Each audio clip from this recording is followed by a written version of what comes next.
Hey, what's up? My name is Jeremy Kilgore. Welcome to Photo by Photo, my photo journey. Jesus Christ.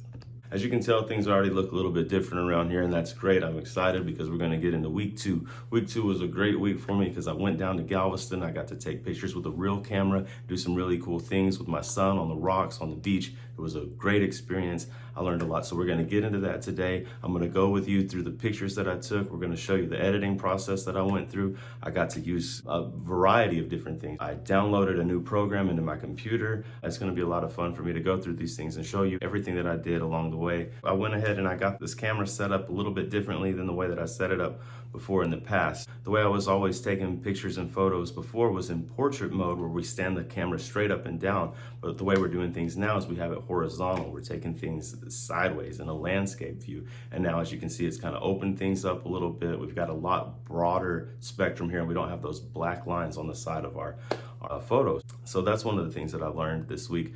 Aside from that, when I got to shoot video and take pictures with a real camera, I used a DSLR. It was a Canon 70D. I could be wrong because I don't know anything about this stuff. I'm going to show you some of the pictures that I took before and after I edited them. I'm going to show you the pictures that I took using a real camera down on the beach today. I'm going to go through that with you.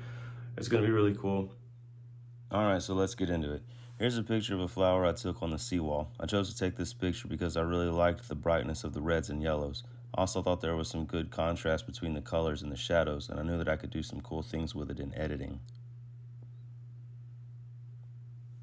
Then I edited the photos using Lightroom by dropping the hue and saturation all the way, bringing the picture to a nearly black and white. I then slowly started bringing back those colors, making everything pop inside of the flower, but still keeping the grass desaturated for a more moody kind of look.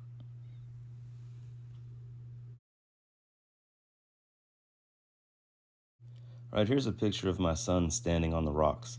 I decided to shoot this picture because I liked the setting, almost as if it told a story. Also, the shot has something standing in both the foreground and the background.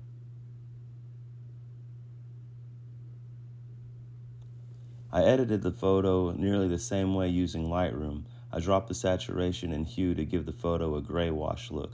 I then raised the levels on the reds and oranges to bring out the colors in the pipe.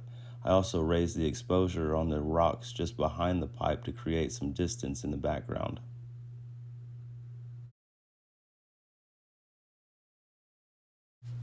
Here I just had to get in a picture of the sun beaming through the rocks.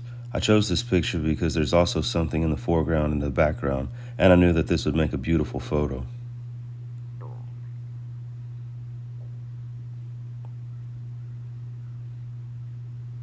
When editing, I didn't do too much here because I wanted to keep the image as natural looking as possible. I did bring up the contrast and saturation a bit while lowering the shadows on the rocks just to make those colors pop. Alright, this next set of photos was taken using a Canon D70 camera with manual focus and zoom. I chose this photo because I'm always blown away by wildlife photography, and I was amazed at the amount of detail I could see in the bird through the camera.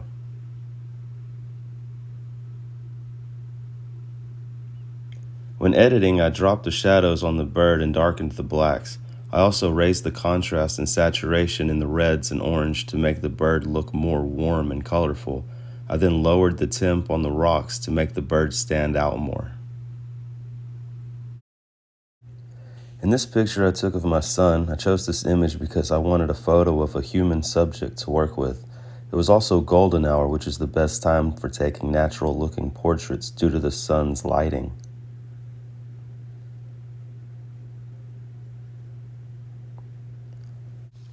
I didn't do much here in the editing process of this picture because the sun did most of the work for me. I did, however, straighten the horizon and crop the picture just a bit, and I warmed up the colors in his face and darkened the shadows just a touch to add a little bit of depth to the photo. In this last set of photos, I just had to get in a picture of the sun setting over the buildings. I also liked the way the bird was positioned on top of the post while a runner sprinted down the beach. I chose this photo because it looks like it was taken somewhere else far away.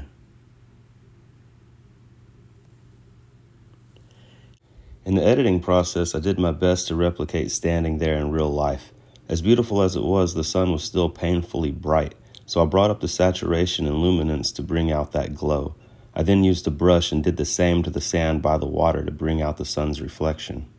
All right, so there you go. I showed y'all some before and after pictures that I took using a real camera and some pictures that I took using an iPhone. I hope that you like and subscribe to this channel. If there's anything that you want me to get to, you just shout it out at me, and if I've got it, I'll hit you back up. It doesn't make any sense, does it? I hope that you'll like and subscribe to the channel, and we'll see you all next time. Thank you so much.